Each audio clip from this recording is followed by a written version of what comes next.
we'll do our best to give you guys some kind of nugget to walk away with, to make your business better, to make you feel more confident. That's really what I want, confidence in your business. So what questions do you guys have? Anybody? First to go. This is the breaking the ice. We got one. Okay, so when you started, you had little babies at home. I remember hearing you talk about like how you felt like as a stay-at-home mom, you were as like fulfilled. Can you talk more about that and just like how you kind of made that breakthrough? Yes. So the question was, when I first started my business, I had little babies at home, and I always say, like, I just was not fulfilled by being just a mom. Like, I just always knew I love my kids. I love being a mom. I love being a mom to them. I don't want to be a mom to any other kids. I love my kids so much. But I love them. So just, let's get that out of the way. But I just knew that there was something more for me. There was something. It's good to see you. I cried when I saw your daughter earlier. It's good to see you. I did. Sorry, guys. Wow, squirrel. So I just knew that like being a mom was something that I wanted to do, but it was not my purpose. Like there was just something else that kept calling to me. More. There's something more. There's something more. And I think it really took tragedy for me to say, okay, I'm going to set a boundary around this. I'm going to figure out some way. Okay, so my mom died of a massive heart attack when I was 30, and it was completely unexpected, and it was like dream shattering kind of thing. Like, oh, you know, my baby's at home. Like my mom's going to be here. She's going to be 100. We're going to do all this stuff together. It's going to be great. And then when that went away, it was kind of like this grief period where I was like, well, who am I without my mom, right? And I didn't want my kids to say that. Who am I without my mom, right? Like, I want my kids to leave my house knowing who they are when they leave my house. And so I wanted to show them, hey, look, I've got something more in me, and I can do this and I can do that at the same time. I know I can do it. And so at first it was kind of hard because when I decided, okay, I'm going to do the essential oil thing, Michael was not super on. He was super off board, actually. I'll say he was not on board. He used to make fun of me all the time. He'd call me like a witch doctor. You know how it goes. And he came around. Look at him. He's and so when I found this thing, and it like kind of just like clicked for me. It took a couple months for me to decide, okay, yeah, I'm going to do this thing because I was kind of afraid of the MLM thing. Like I just had bad experiences with the MLM thing. And so once it clicked, I was like, I knew the day that I decided that it was going to be for me, I knew that this was going to be it, that I would be able to get him to quit his job so that he did not have a heart attack. I knew that my kids would be able to see me build something that lasts for a really long time. And I just decided I'm going to make it work. It's going to be like if my kid got sick right now, I'm going to make it work. Whatever happens as moms, we're going to make it work.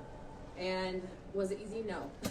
Was it a mess? Yes, it was. Like there was so many things I had to lay down, like a clean house, like having it look a certain way when Michael comes home from work and he's like, what have you been doing all day? Because the house has exploded and I'm pretty sure the kids are playing with firearms downstairs.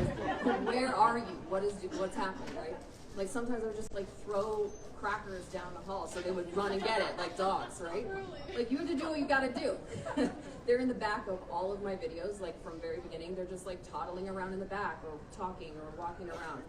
So my best advice to you, if you're like, okay, I need to get some work done and I've got these kids, they're just like all on me, I can't even pee alone, is to find a mother's helper in your neighborhood, like a little teen girl that you can pay $5 an hour to. They think that they are rich beyond belief and you're getting a steal bargain. So that's really what I did, was try to like elicit help from as many people as I could. And I had really honest conversations with my husband that went like, hey, this is what I'm gonna do because I need this for me. And you said you love me, so I feel like you're gonna support me. And then he was like, of course, right? At first he was like, I don't know, like, I got this great job, you said this was gonna be enough, you know, and it just took me being honest and saying, well, it's not. I'm sorry, I'm going back, like I told you I'd be a stay-at-home mom because that's really what I want. I don't wanna leave my kids at home. I just wanna work too. And so it just took a really honest conversation where I say, hey, this is what I really want. And then honestly, I showed him the numbers. Because men are numbers people, oftentimes. They want to know, like, okay, I'll support you, but how much is it going to cost me, right? And so when I sat down, I showed him the numbers. Here's where we're at right now. Here's where we're going to be at the end of this year. We're going to be millionaires. I promise you we are. And he was like, We've all shown our husband your Okay. napkin, don't worry. Right? So this is the thing. New napkin math? And it's the same, isn't it? It is the same. I know. Somebody else asked for a new video for that too, because that was like such an off the cuff thing that like has like stayed around. Super weird. Oh, yeah, I was just talking to you about it. So yeah, so that's really how it kind of happened. And then for me, I just laid down my need to have it be perfect or look a certain way, or what other people were going to think about what I was doing during the day. If you don't like it, that's awesome. I'll talk to you in a few years. Like, I'm okay with that, right? Like, what I do is not going to be for everybody, but it is going to be for a lot of people, so you might want to get on board, kind of thing. And so that, honestly, that's really what it was just making them a part of it as much as I had to. Like, not worrying about who was running through the background, what kids were fighting in the next room when I was doing videos. Because honestly, now that I look back on it, that makes it so much more endearing, right? Because I was just a normal person trying my best to create something. I had no idea what I was doing. Naked babies in the background. Naked babies running around, like really, it's true. And I think that it made it relatable for people. So just show the mess. If you're willing to show the mess, that is the thing that's going to connect you to people. It's the mess. It's not the, look how beautiful it is. It's always perfect like this. And then you find out that's not exactly how it's going on behind the scenes. Show the mess, because that's what other people are like, well, my house looks like that too. My life looks like that too. And if she can do it, then I can do it, right? So just show the real deal. And don't worry about what it looks like, what it feels like. Just kind of go with it and let it be what it is, and let the imperfection connect you to other imperfect people, right? Anything to add? You have little kids too. Yeah, I did at the time. Can you guys hear me okay on this? Okay. You put it in your mouth. I'm glad I did. Fight it. I feel like we have a lot of that in common, is that I have, even before Young Living, I was in a corporate job. So I always, for my personality, needed something that was a driver for me, something that I could be passionate about, something that I can do. And it's not that motherhood is not a passion. I think that we have been kind of sold a lie, sort of, right? That we have to fit into certain boxes, and that we have to wear certain hats, so that you can only wear one hat at a time. And that's a lie. It honestly is. And if you look at even the last 2 years, I talk about this a lot, how many lessons we've learned or had the opportunity to learn in the last 2 years from what has happened in the world. And it's that a lot of people are living in a lot of boxes that they don't want to come out of, that they're afraid to come out of because of judgment of other people, because of fear of being canceled, because of fear of what their spouse or their family member is going to say to them.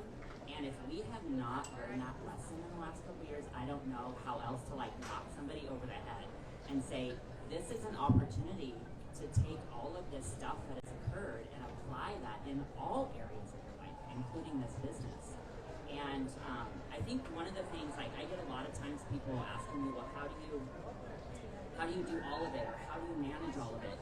And the same thing, like when I was in the very beginning, my purpose and passion was obviously had a lot to do with my son's journey and his autism journey. And I was building a business in the middle of driving him to therapy and basically living out of my car every day. And I didn't go home and say, okay, let me take off this mom hat and let me put on this business hat now and let me work my business. That doesn't work. And that's where I feel people have the biggest challenge with time management, is they go, well, I have to put my mom hat on right now, which means I can't do this over here. I have to think about it. Yeah, I have to put my spouse hat on right now, which means I can't do this over here. Now I'm going to be the business person, which means I can't do this over here. The key to success in anything, including life in general, is how do you weave it all in together? You are one person that has many talents. You're not somebody that puts on one hat at a time and tries to like segment your life out. That doesn't work. You have to show up like, here's who I am, and I'm going to make it work and put everything together. So you multitask, you weave it in. 5 minutes right? here, 3 5 minutes minutes there. here, 3 minutes there. Like literally, I am one of those people that could say I built my business definitely in person. I did a lot of classes. I taught in person. I know we differ a little bit in the beginning, where yours was more online, mine was more in person. But guess what? Both of them work. Yeah, that's Right? Both of them work. And so There's no one way. yeah, so I was doing that, but I was also working on my phone in 5-minute increments in the middle of picking up my son or at a red light or whatever it was, right? So I think one of the things that I would say is just number one, think about how maybe you're compartmentalizing things, and how can you not compartmentalize? How can you step out of that box that's so rigid? Because this business and life is not rigid. It's meant to be flexible. You're meant to like be this like goo that goes through life and just kind of fills in the holes, and you pivot all the time.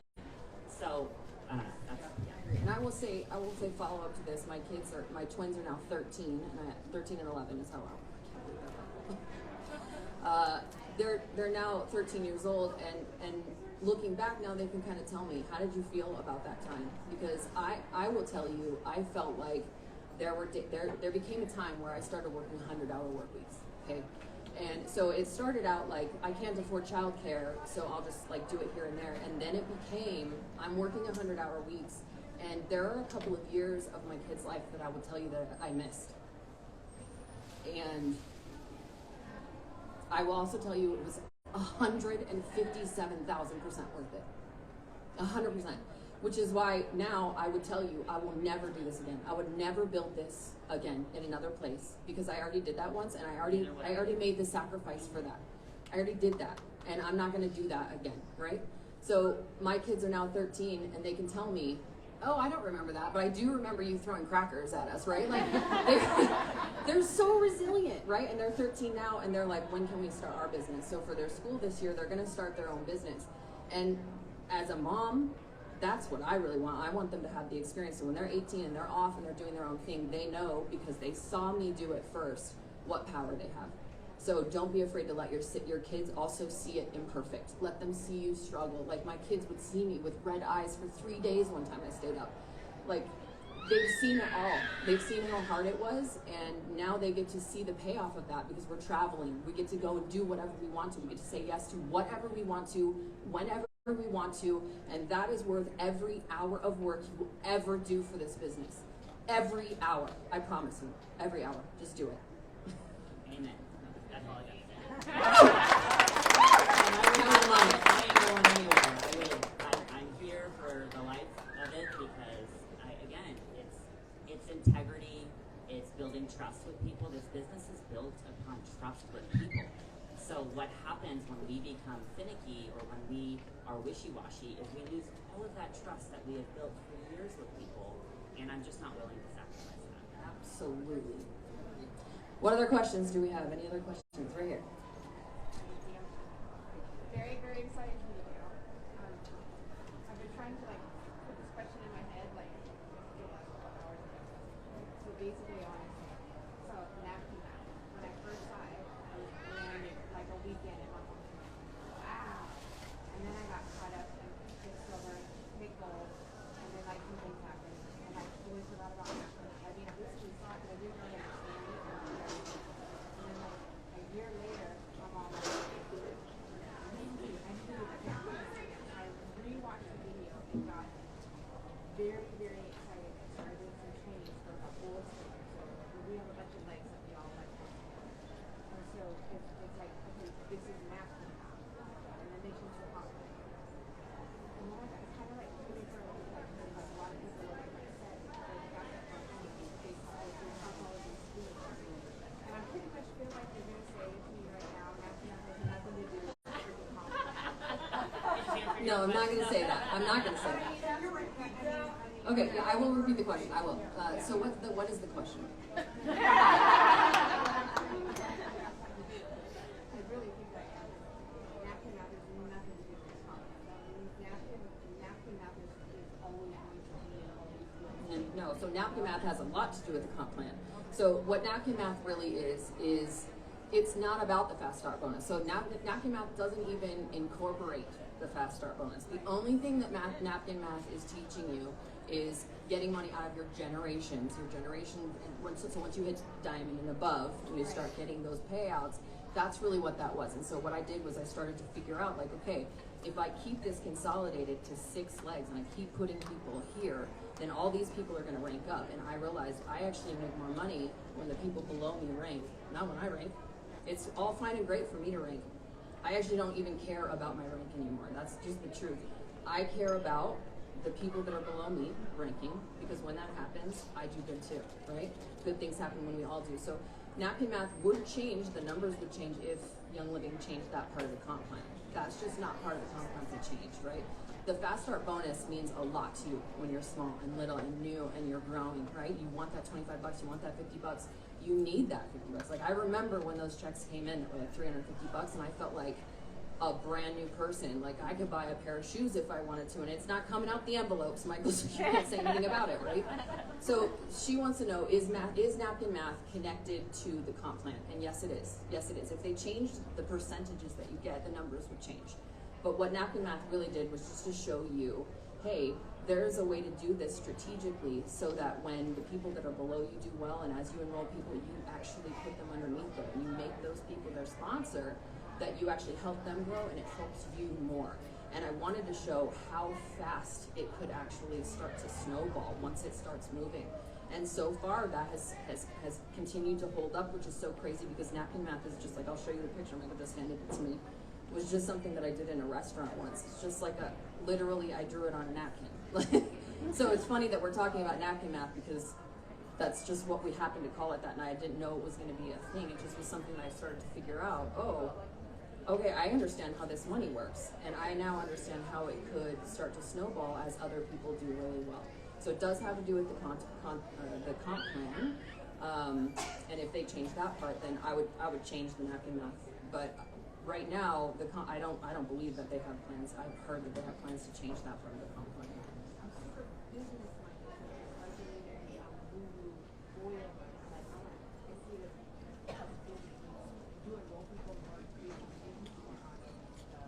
She's asking if I enrolled more for oils or more for business. I always enrolled for oils. I never, ever, ever, ever, not one time ever, approached somebody about the business.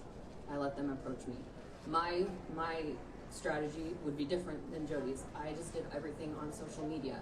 And so I talked about it on social media, and then people would come to me and say, what is this? What are you talking about? I don't know anything about this. And I would be like, well, here's this. You just grab this kit. Here's how you do it. Here's some information about it. And then as soon as they were enjoying the oils, then I would say, hey, there's also a business side of this. And as you start using these, people are going to start asking you questions. And if you want to answer them, you can actually make some money on this. And so I would say you could either send them to me, and I'll give you like a little bonus on the side for sending me a referral, $25, or you can enroll them yourself, and you can have that fast start bonus, right? So now things have changed in that department, right? But I think that the idea that we get them in with the product and not the business, for me, is the most solid strategy. Just because I don't want people in here that don't actually love the product, because I think we see what happens when that happens. We're all feeling that when that happens. And that was never the case for me. I didn't get into this because I wanted to do an MLM. I actively did not want to do an MLM. I fell backwards into this thing, and it it consumed me and gobbled me up in like the best way possible for a couple of years.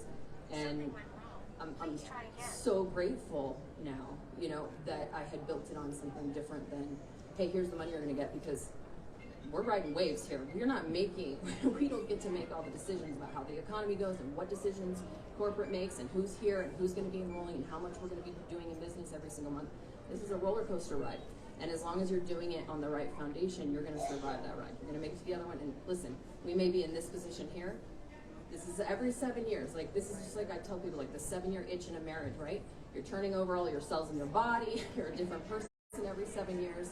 And I think that's the same thing happens here. People are reevaluating their life. What is important to me? What is not important to me? And I say, go to the people that are not here for that. And I say, stay to the people that want to stay here for whatever reason it is. And it's okay if it's the money. It is okay if it's the oils. It's okay if it's the friendship. It's okay if it's the recognition. I don't care what you want. Whatever you want is behind one of the doors that Young Living offers. I promise you it is. You just have to knock on the right door. Don't knock on the door your friends want you to knock on. Don't knock on the door that your parents tell you should or what you're conditioned to do. You go knock on the door that is right for you, right? Okay. Additions? Did that help? Very, very I feel like because as much as I love that, I do love the oil. It's just when I saw napkin math, I'm like, if I showed this to people, they would all want to join. Yeah. But let them Let them sell come. the kit first. Sell them the kit Most first. people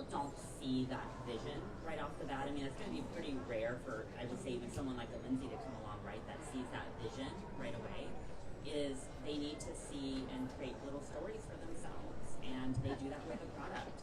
So we want, I know for me too, I came into it for the product, not for the money at all, and the money is absolutely not a driver for me. In fact, I would say we give most of it away because it's just not a driver for us. It's not something that is one of our, it's nice. I'm not saying it's, I love the freedom. It's a driver for me.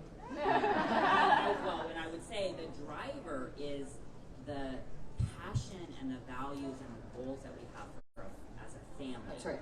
It's the how, and it's also the driver of like how money can impact somebody else's life, right? Not from a standpoint of pride or ego or like give me more, give me more, give me more, because that can be very fickle, right? Yes. Especially when the economy does what it does, or when politics does what it does, or the world does what it does, right? And we've seen a lot of that fickleness, and we've seen a lot of that come to the surface of just how, like, I want to say like the grasshopper brain mentality out there, right? Very short. It's kind of like the whole thing, like, it's like, you gotta do a 7-second reel because that's the only amount of time people have to watch something. That tells you something right there. If they're telling you to do a 7-second reel because people in society have the brains of a grasshopper, that tells you something, right? So how do we... There's an oil for that. We're not using them. But how do we get back to that, right? And that's an individual choice, is how are you going to choose to make sure that you're putting that out there, because that's what you're going to attract back to, right? I can look at how I was 7, 8, or 9 years ago, and you could probably relate to this too. We were attracting a totally different thing than we're attracting right now, because we've also grown through this process. And if we're willing to grow, that's what you end up seeing over time, as you go, and you have those like light bulb moments. You go, oh, okay, but that's who I was back then, and I've allowed this process to refine me and grow me, and this is who I am now, and this is who I want to attract now. And that's what you put out there. Amen. So good. Okay, what are the questions? What are the questions? Anyone? Come on. Here we go. Okay. This is like this is just all content. So Okay. I'm gonna try to get to that. I will repeat her question, so don't try to listen. Sorry. I'm loud and I'm glad. There we go. So as I hear, so like I'm an older millennial, and so when you say like I worked 100-hour weeks, I know like a lot of like my friends, people I talk to, like they want to work less. So when like when you said her weeks, I was like, Yes. Yes. All of my people were like that too. Yes. So I mean, do you feel like this can be done with a balance, or what is your advice for someone who wants the money but also I get is it. busy with this and not that I want to this hour is mom time, but Right. sometimes that outweighs. Okay, so the question is, can you do this business without working 100-hour work weeks and get to where we're sitting right now, right? Right? Yes, you absolutely can. I chose to do 100-hour work weeks because I was seeing needs. So like one of the gifts that I have is to be able to look out and take stock of everything that's happening and see, okay, there's a hole here. There's a hole here. There's another hole over here. And I can fill them. I know how to do that. And even if I don't know how to do that, I know how to look on YouTube. I can figure it out, right? Like there's just nothing that I think I can't figure that out. And so I was filling holes for my team because I was willing to make the sacrifice so that they could work a little less. I will give you this thing that will help you. I will educate you in this way. I will make this stuff available for you. I will fill all the holes and take my time to do that because I felt like that was my calling. I felt like I was supposed to, right? If I had my younger kids and they were this age, I'm not working 100 hours. I'm not. I need somebody to come along and provide me some resources that will help me, right? Like, I need someone that's going to come along and give me something that's going to give me a shortcut. I was working 100-hour work weeks because I was creating shortcuts for my people to like go along, right? Whether that's here's a list of videos that I've made and here's the order that you watch them in, and this is how you learn how to do all of this so that I don't have to do it one-on-one every single time. I was creating systems so that I didn't eventually have to work 100-hour work weeks, and that's exactly what happened. Eventually I got to a place where I can work 0-hour work weeks now. 0-hour work weeks, and the paychecks continue to come, right? Like, there's such freedom in being able to do that. Now, if my purpose was talking to people and selling oils, then I wouldn't be working 0-hour work weeks, right? You have to decide really what's best for you. Part of my gift is filling in holes where I can, and I can hyper focus on one thing like crazy. So I can just sit and do one thing over and over and over again until I burn out, basically, right? And there's not a lot of boundary when I get hyper focused on something, and that's exactly what happened. I'm not saying everybody needs to work 100-hour work weeks. I'm not saying everyone should work 100-hour work weeks. It was definitely hard. It took a toll on my health, on my relationship with my husband, on my relationship with my kids, all of that. And I had to rebuild a lot from doing that. I was addicted to my work by the end. I had to go get counseling to work less, because every time I would see a hole, I'd be like, well, I could do that. I'll just do it, right? And I was doing stuff for people that weren't even in my downline, my upline. Like, I didn't have any boundaries on my time. So I'm not saying I'm working 100-hour work weeks, do as I do. I'm saying it was not exactly the most healthy thing, but it was what I was willing to sacrifice at the time to get where I knew we could go as fast as we could get there, because I knew my kids were little. I didn't want to spend more than 2 years doing it. I wanted to get it done in 2 years. And so I promised my husband, give me 2 years, I will get this done. And if you don't like it at the end of 2 years, I'll walk away completely willing to do it, right? And by that time, it had already taken off. So that was like, he was working with me by a year. So it's going to be, if you feel the call to do that, it is possible. It is possible. Anything is possible with any amount of hours.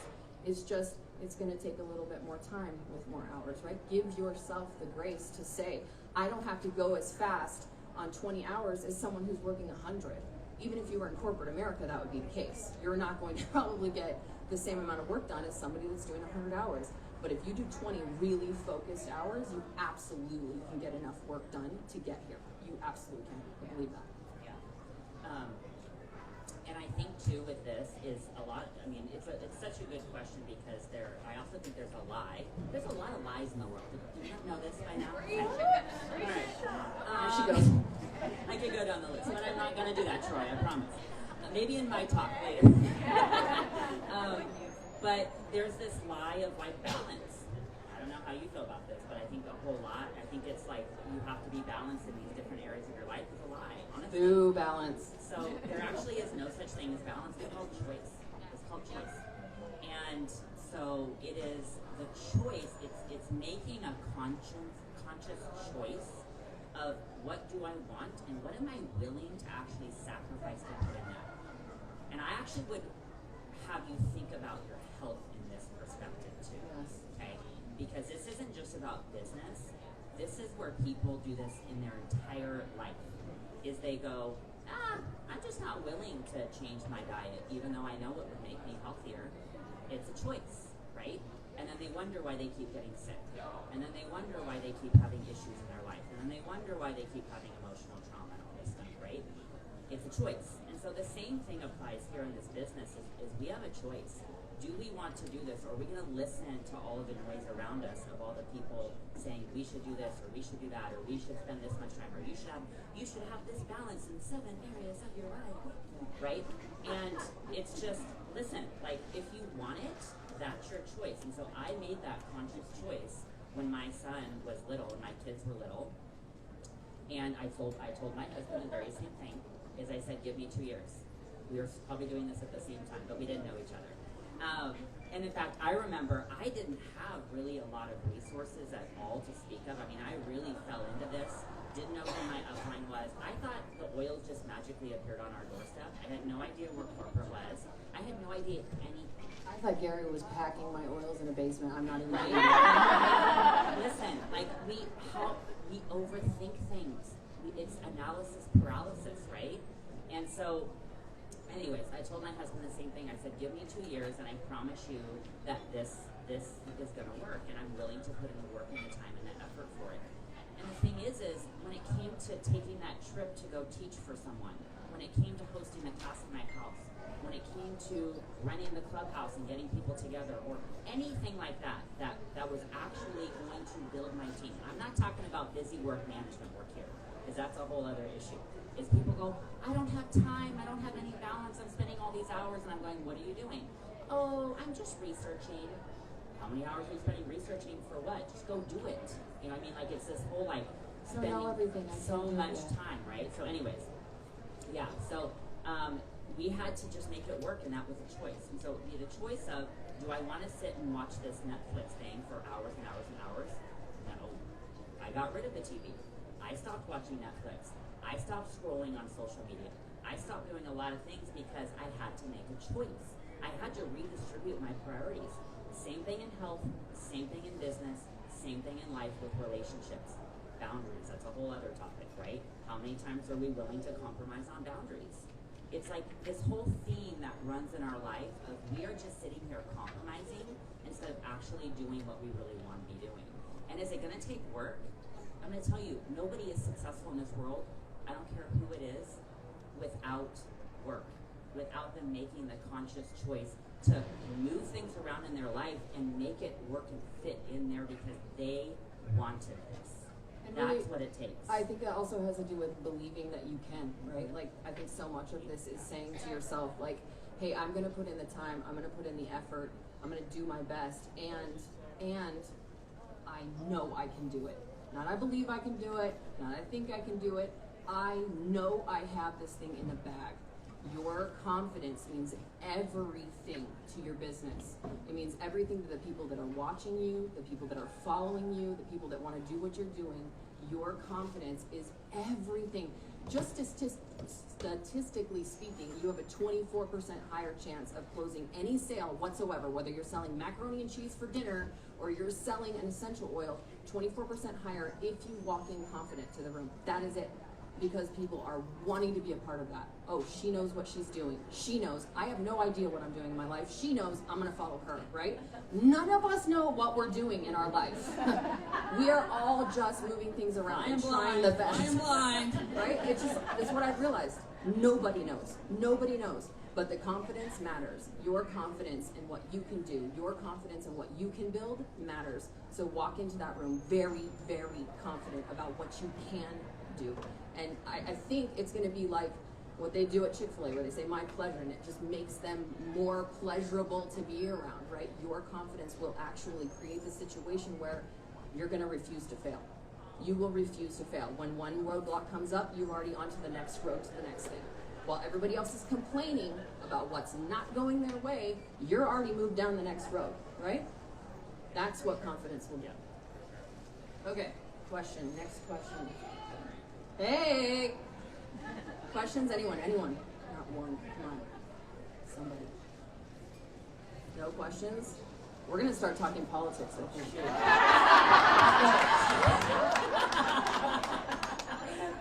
No questions. You got a question? I know you do. Hi.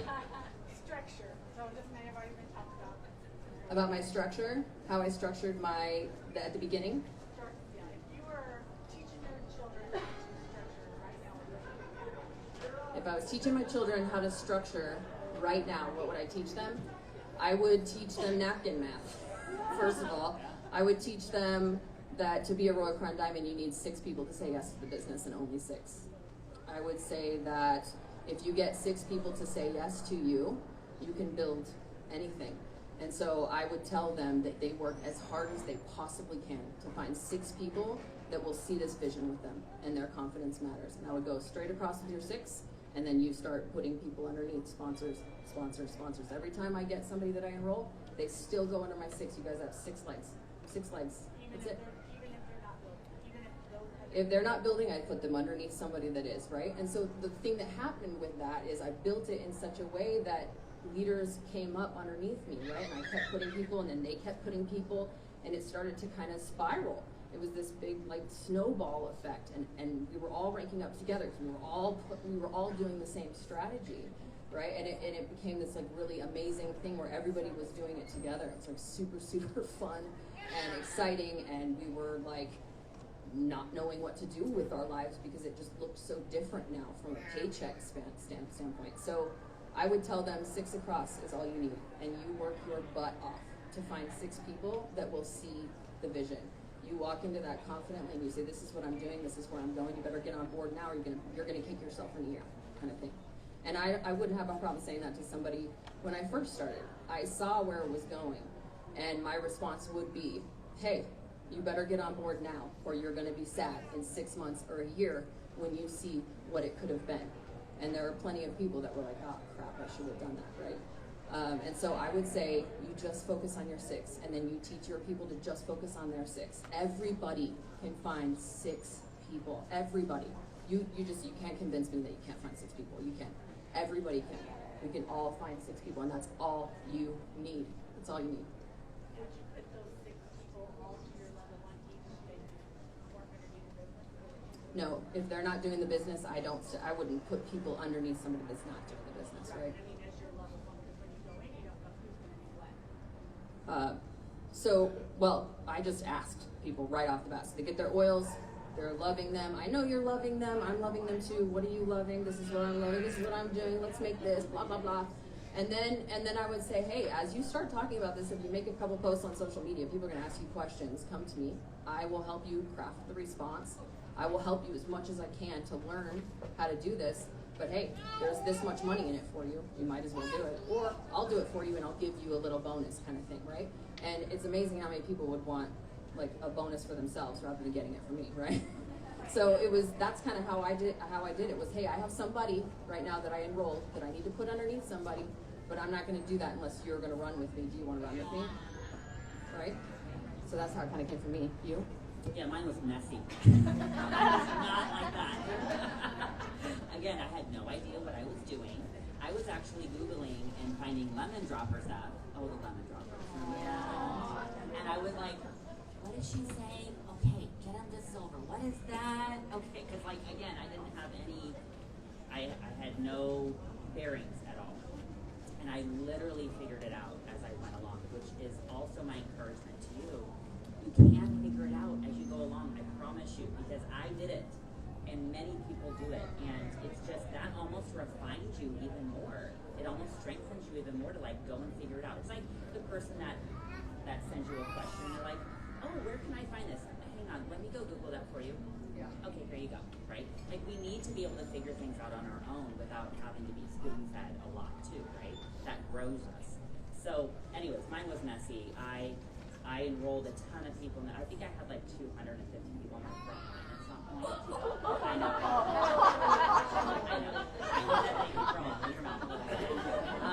I had about 250 people on my front line that I enrolled. And can you imagine if I would have known about strategic placement? I didn't know about it. I actually didn't know about it until I was third. You still destroyed me.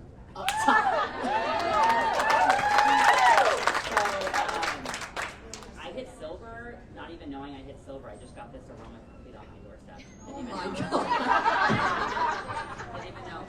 And then I was like, wait a minute, maybe I could do something with this. And then I started building. So my front line are people who I enrolled in the very beginning that were like my good friends. And once I started figuring out how to strategically place, I started to stack them to silver first and help them with classes and stuff too. They enrolled their own people as well. And so my structure is not awesome. I have like 6 to 8 legs, maybe 8 total baby legs. But my encouragement that we can see that happens over time, right, is just like we mentioned a few times here, the economy can shift, politics can shift, the world shifts. Like, think of the pendulum swings, okay? So right now, we're over here, guess what? That pendulum is always going to go back because that's gravity. That's just the way that the world works, is the pendulum always goes like this, right? And so I know that it's going to go back over here. And so what I've been working really hard to do in the last couple of years is ask myself this question. You guys should ask yourself this question. Where's my insurance under my lens? You have to be really focused. Just like you have insurance, maybe for car insurance, right? Or some of you have, I don't necessarily have traditional health insurance. Shocker. Think about where, if you were to look at your organization and you want to have that insurance under your legs in different spots, it's like, if this person goes away, what would happen? Where's my insurance? So that's really also where structure is super important, is you're looking at, if this person were to go away, I hope they don't, but let's say that happened, or this were to happen, where is that underneath there that's going to roll up, that's going to still keep that intact? So I have a lot of insurance under my legs that keep that stable, right? Good point. Anything else? Is that good for you? Oh, I have time. Okay, We're here. right here. We got it. I've heard both of you guys talk on YouTube, and could you talk to us about just life? Do you always do something on Tuesday? Do you do something on Thursday? Are we organized? Okay. So she's asking about my structure, like our structure, Your life. like our life. Do we do something on certain days? Time This is blocking. like, Time blocking. Your time block, but with Young Living. Right. I want to know, like, Yeah. yeah, how you manage that. yeah. No, I don't. No. Because I'm not. That's not how my brain works. No, me neither. So, like, if I were to write down on my calendar, and I do this often, I have something to do. I need to go do this thing on my calendar. When it comes to doing that thing, I will curse the person before me that made that appointment, right? Like, I don't like to be told what to do. I don't even like to tell myself what to do, right? So, he knows. So I am not a structured person in that way. I will know, hey, these things need to get done this week. And so, like, when I have, like, okay, the morning's done. When I ask myself the question, all right, what do I do now? That's when I go and get those list of things. Like, I'll make a list. I have a pad of paper. Let's make a list, a million lists of things, and then I'll kind of start to click through that list. Now, my life with Young Living was very different than it did in the beginning. In the beginning, I was working all hours of the day, so I'd wake up at 7 a.m. and I'd put my laptop in my lap in my bed. I would work until my kids were up and off to school. I would work through with my little one next to me, right? We'd go do something. I'd take my work with me. I'd go pick the other kids back up from preschool. We'd come back home, and I'd keep working kind of thing. I don't have to do that anymore.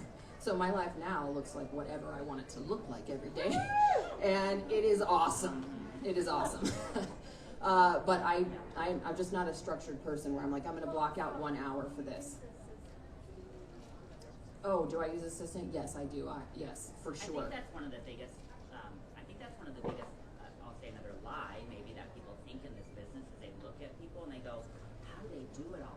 We're not doing it all. Like, you scale as you grow, right? So, like, I think I hired my first assistant when I hit Diamond. That's when I hired my first assistant, and she was a lifesaver, right? So she was able to do a lot of those tasks that just took some extra time, and then, continuing to scale up. So at this point, I don't know how many you have, but I mean, I have two separate businesses happening. I have Young Living and I have, like, my Warrior Center. So I have assistants for Young Living that do my shipping to all my people, that do my Facebook approvals, that do my emails, that do all of that. Because if I spent my time doing that, then I could not spend my time doing the creative work that I know is income producing. But in the beginning, that is income producing in the beginning, right? It just shifts and changes as we grow. And then I have a whole set of team that manages my website stuff and all of that. So, it's one of those things where we very easily can look at someone and go, oh my gosh, they're so amazing, they're doing it all. Nobody's doing it all. I promise you. They're letting something drop. Yes. But I would also say, know what it is that you value and who you are. There are plenty of people that are here listening that love Excel spreadsheets, right? Like, listen, it's not my thing, but that doesn't mean that it's not for somebody else, right? So however you work best based on what you value would tell you this is how you should structure your business. And I don't think anybody would ever say to me, you need to fill your days with stuff and so you know every hour exactly what you're doing. I'd be miserable by the end and I would quit. Because I wouldn't be happy being under that much stress to do the same thing every day, right? Like, I don't even brush my teeth at the same time every day. I'm just one of those people that likes the fluidity of change and how things feel fresh and new, and I'm gonna make this day feel different because I'm gonna do it different than I've ever done it before, kind of thing. That's how I thrive. But my husband is totally different. He wants structure every day. So my 100-day challenge this last time was to wake up at 6 a.m. because he wants to wake up at 6 and start the morning and get our meditation done and do our 100-day challenge there and move on with our day, right? But that's just not how I work the best. So when I wake up at 6 a.m., it's a compromise for us because he's different than me. He needs the structure. And so we have to find our lanes, and then we have to really work at communicating with each other so that we're both still happy in the situation. We're both getting what we need. So if you are a structured person, structure your day. If you are not a structured person, make sure you write down what you need to get done in the day, and you just make sure you get it done. Yeah. How are you? Yeah, I mean, any kind of personality can be successful in this business. There are the more greener type personalities that be, everything has to be organized, everything. And I have some of those people on my team, and they still grow, obviously. It's just, again, being aware. I think it's more awareness. Like, where are you aware of where something doesn't bring you joy? Then don't do that. But if that is something that is income producing and something that is going to help grow your business, it has to still get done somehow. So either an assistant is doing it, or a partner or spouse is doing it, or maybe you're having people on your team, different leaders, share the load of different things and working together. There's things that do not bring me joy at all, and so I can't do them. And that will just suck me dry. And so I know I've learned over the years to just stay in my lane of what brings me joy and fulfillment. And at the end, that overflows into those areas that I don't like very much, and it still works. Like for me, I can't have somebody handle my Instagram. I don't know how you are. I have to answer all my messages on Instagram. I cannot farm that out. I have to post. Like that is me. That's all me doing it. Some people don't do that. Some people farm it out, and you'll know that like a lot of the bigger accounts, they have somebody answering their questions or posting for them or whatever. But that's just something like I can't farm that out. How often are you on It Instagram during the depends. day? Like, okay, so something I don't know how we're doing this time. Okay. So I talk a lot about the 3 pillars. I don't know if you guys have ever heard me talk about this, and this is something that keeps your focus in this business. So pillar 1 is everything that we, and by the way, the 3 pillars is all stuff that we control, which is so great about it because we can get into this business and go, why aren't you enrolling people, Lindsay? Right. I can't control what she's doing. Right. Why aren't you ranking up? You know, like when we start to get into that space where we are expecting our people to do something, it's not going to work very well. I can promise you it's going to drain you. There's going to be frustration. The 3 pillars, what's beautiful about it is everything that you control, and it's all income producing. So pillar 1 is how we connect and build relationships with new people, and that's your funnel to help them get started with Young Living. So I spend about 85% of my time in pillar 1 because right now, and I saw what happened 2 years ago, I'm also like my gift, I have a gift of foresight and a gift of seeing the big picture and filling holes too. And I knew what was coming down the road. I knew what was going to happen in 2020. And so I thought, okay, I got to get ahead of this, and I've got to shift and pivot my time, and I pivoted over to pillar 1. And it was very successful because I knew what was going to happen over the course of a couple of years, and I knew that I was going to need to backfill with a bunch of new energy on my team, and that's exactly what I think helped save my team too. And so pillar 1 is that's all within our control. That's us getting out and meeting people and talking to people and showing up and getting on social media and talking. Like that is totally within our personal control.